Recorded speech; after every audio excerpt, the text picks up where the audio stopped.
José de la Cruz Porfirio Díaz Mori nació en Oaxaca en 1830 y murió en París en 1915. Del nombre de este militar y estadista mexicano procede la designación de todo un periodo de la historia moderna de México, conocida como el Porfiriato, que inició en 1876 y finalizó en 1911, y el mismo sufijo ya sugiere lo que fue una férrea dictadura personalista y paternalista que reprimió toda oposición y anuló la libertad de prensa. Huérfano de padres desde los 3 años, Porfirio Díaz ingresó en el seminario de Oaxaca para seguir la carrera eclesiástica, pero pronto cambió de opinión. Cursó luego estudios de leyes en el Instituto de Ciencias y Artes, donde fue discípulo del futuro presidente liberal, Benito Juárez, quien impartía derecho civil. En adelante sería seguidor suyo en lo político. El instituto fue clausurado por orden del presidente Santa Anna en 1854. Ese mismo año, intervino en la Revolución de Ayutla y apoyó al general Juan Álvarez para derrocar a Antonio López de Santa Anna.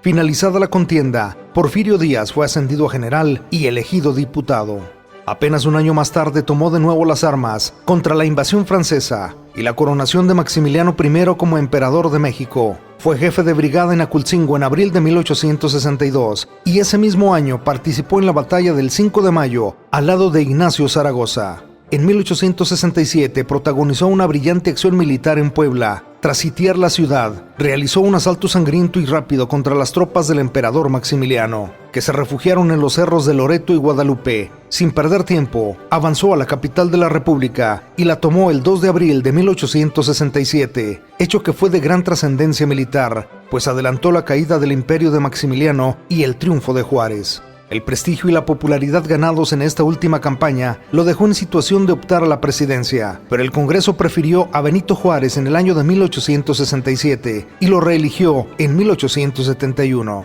En San Pablo del Atao, del estado de Oaxaca, nació don Benito Juárez en un pobre jacalón. En noviembre del mismo año, Porfirio Díaz lanzó el llamado Plan de la Noria, en el que se pronunciaban contra el reeleccionismo y el poder personal, y a favor de la Constitución de 1857 y de la libertad electoral. La sublevación fracasó y Díaz hubo de abandonar el país. Juárez falleció en 1872 y una amnistía concedida entonces permitió a Díaz regresar a México. Tras la muerte de Juárez, la presidencia recayó en Sebastián Lerdo de Tejada. Cuando en 1876 Lerdo de Tejada anunció su propósito de presentarse a la reelección, Porfirio Díaz se rebeló de nuevo y lanzó ahora el Plan de Tuxtepec. Esta vez consiguió expulsar a Lerdo de Tejada y accedió a la presidencia.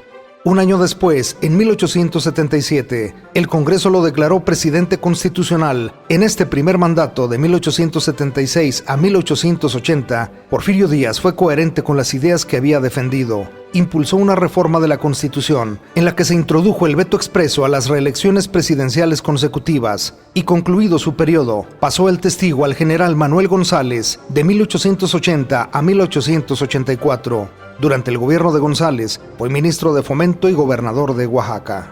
Durante sus primeros años como militar en Oaxaca, el joven Díaz conoció en un billar a una joven enigmática que le fascinó de inmediato.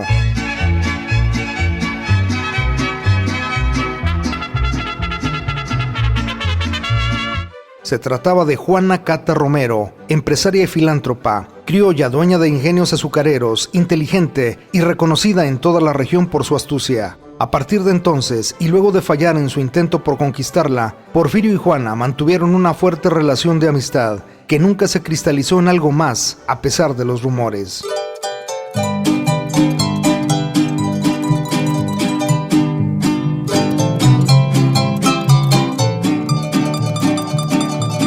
Finalizado el mandato de González, Porfirio Díaz presentó de nuevo su candidatura a la presidencia. La Constitución solo vetaba las reelecciones consecutivas y salió elegido. Tomó posesión en el cargo el 1 de diciembre y 3 años más tarde promovió una enmienda que fue aprobada por el Congreso al artículo 178 de la Constitución, la cual le acreditaba para una nueva reelección. En 1890 promulgó una nueva reforma de dicho artículo para hacer posible la reelección indefinida, lo que le permitió permanecer en el poder hasta 1911. Todo ello fue posible porque Porfirio Díaz, ejerciendo su poder omnímodo, había ido reduciendo las instituciones políticas liberales a una mera farsa democrática. Ordenó la eliminación de todos los adversarios políticos posibles y la prensa fue sometida o perseguida cuando intentaban mantenerse independiente. Puede afirmarse que a partir de 1890, Porfirio Díaz gobernó al margen de la Constitución y prescindió de la división de poderes y de la soberanía de los estados. El Congreso, sumiso a sus deseos, modificaba las leyes según sus caprichos y le confería facultades extraordinarias a su conveniencia. Existía partido único y los sufragios eran puro trámite.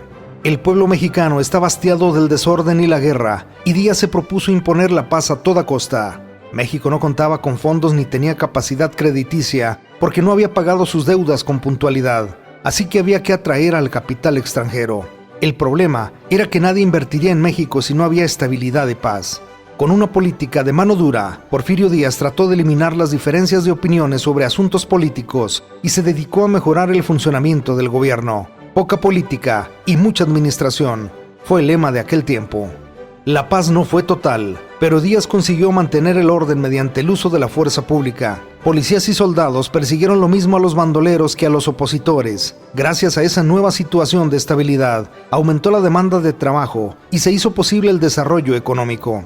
Sin embargo, con el paso del tiempo se hizo evidente que la prosperidad era solo para unos pocos. Creció el descontento por la miseria en que vivía la mayor parte de la población y amplios sectores sociales tomaron conciencia de que Díaz llevaba demasiado tiempo en el poder. Cada vez fue más difícil mantener el orden. En los últimos años del porfiriato reinó un clima de represión en el que la fuerza de las armas se utilizaban con violencia creciente. Estaba don Porfirio parado en su balcón, con grillos y cadenas rigiendo a la nación. De ello dan muestra la torpeza con que se negociaron y la dureza con que se reprimieron las huelgas de Cananea en 1906 en Sonora y de Río Blanco en 1907 en Veracruz, así como el modo en que se persiguió a los periodistas que criticaban al régimen y a cualquiera que manifestara una opinión que no fuese la oficial.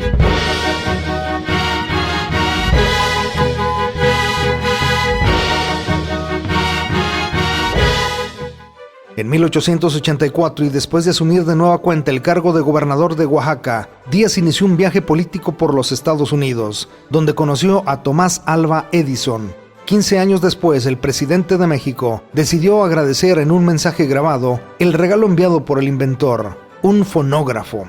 Se trata de la primera grabación de la que se tiene registro en el país y una auténtica reliquia para conocer la voz de Díaz, misma que te mostramos a continuación. Chapultepec, agosto 15 de 1909. Señor Tomás A. Edison.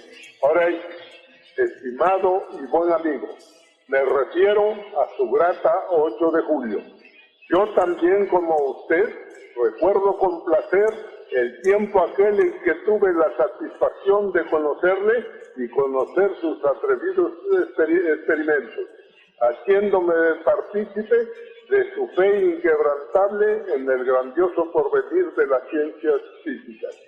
Fue allá en su patria, en los primeros días de la luz eléctrica en Nueva York, y desde entonces presentí en usted al héroe del talento, al triunfador del trabajo, al que más tarde habría de someter a disciplina el fuego arrebatado por Franklin a los cielos para perpetuar acá en la tierra, en sus maravillosos aparatos fonográficos, la cariñosa voz de los seres amados, reproduciendo todos los ritmos, todos los acentos y todas las modulaciones del lenguaje humano.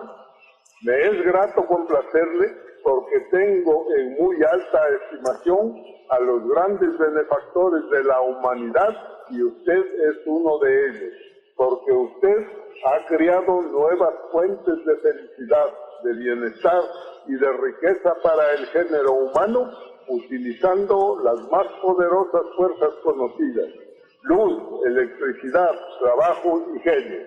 Su amigo, que con orgullo estrecha su mano, Porfirio Díaz. Durante el dilatado mandato de Porfirio Díaz se realizaron obras importantes en varias cosas. Te mencionamos 10 puntos que se vieron fortalecidos durante su mandato. 1. Se tendieron 20.000 kilómetros de vías férreas. Las líneas de ferrocarril se trazaron hacia los puertos más importantes y hacia la frontera con Estados Unidos de América para facilitar el intercambio comercial. También sirvieron para facilitar la circulación de productos entre distintas regiones de México y como medio de control político y militar. 2 y 3. El correo y el telégrafo se extendieron por buena parte del territorio nacional. 4. Se fundaron algunos bancos, se organizaron las finanzas del gobierno. 5. Se regularizó el cobro de impuestos y poco a poco se fueron pagando las deudas. De gran significación fue la recuperación del crédito nacional en el mundo entero. La hacienda pública registró sobrantes por primera vez desde la independencia. 6. Se fomentó igualmente la explotación de los recursos petrolíferos del país, mediante inversiones extranjeras, inevitables al no contarse con los recursos económicos y tecnológicos para emprender perforaciones e instalar refinerías. 7. Se reanudó y mejoró asimismo el labor de las minas, y la minería vivió un periodo áureo. En 1901 México era el segundo productor de cobre en el mundo. 8. La industria textil se desarrolló con capital francés y español y favoreció el establecimiento en el país de poderosas instituciones financieras francesas. En los estados de Puebla y Veracruz se construyeron grandes fábricas de hilados y tejidos. 9 y 10.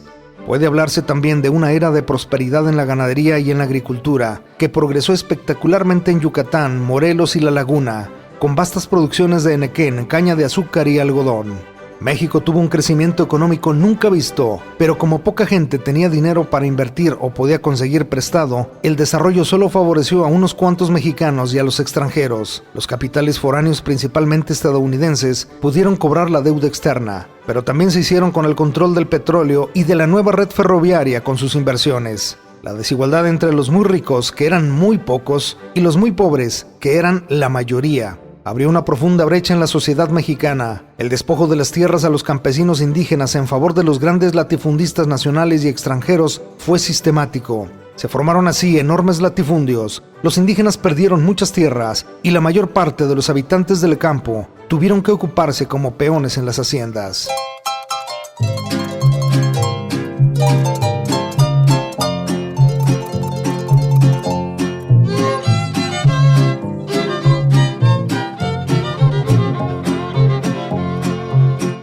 Se hicieron grandes esfuerzos por extender la educación pública, si bien con mayor atención en las ciudades que al campo, lo que permitió que se educaran más niños. Cada vez más mexicanos pudieron seguir estudios superiores y se empezó a formar en todo el país una clase media de profesionales y empleados públicos. Se enriqueció la vida cultural con nuevos periódicos, revistas y libros escritos e impresos en México. Los teatros presentaban compañías y actores europeos y se extendió el cinematógrafo. La vida intelectual tuvo hitos importantes. Justo Sierra inauguró la Universidad Nacional. José María Velasco plasmó en cuadros maravillosos el esplendor del paisaje mexicano.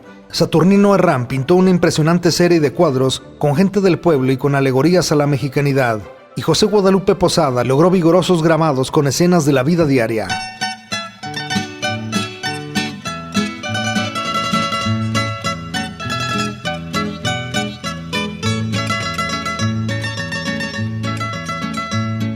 En 1908, Porfirio Díaz concedió una entrevista al periodista norteamericano James Creelman, en la cual afirmó que México ya estaba preparado para tener elecciones libres. La noticia llenó de optimismo a una nueva generación que quería participar en la vida política de la nación.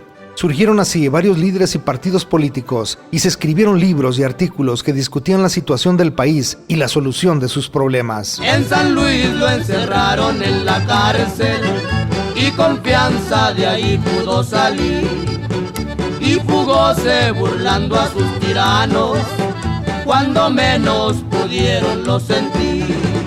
Uno de esos líderes fue Francisco Ignacio Madero. Había estudiado y viajado fuera de México, pues venía de una familia de hacendados y empresarios, y no tenía dificultades económicas. Madero fundó el partido antirreeleccionista, del que se postuló candidato. Después se dedicó a viajar por todo el país para explicar sus ideas políticas, algo que no se veía desde los tiempos de Juárez. Madero se hizo muy popular y despertó grandes esperanzas de cambio.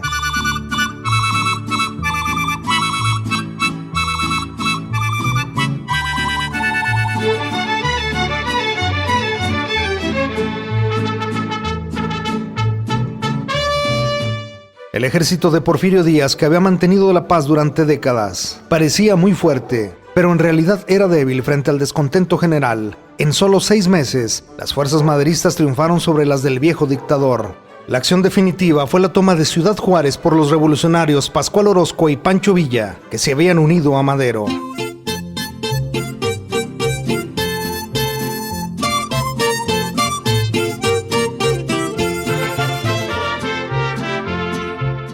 En esa misma ciudad, en mayo de 1911, se firmó la paz entre el gobierno de Díaz y los maderistas. Porfirio Díaz renunció a la presidencia, que pasó a ser ocupada por Francisco I. Madero tras ganar las elecciones, y salió del país rumbo a Francia, donde murió en 1915.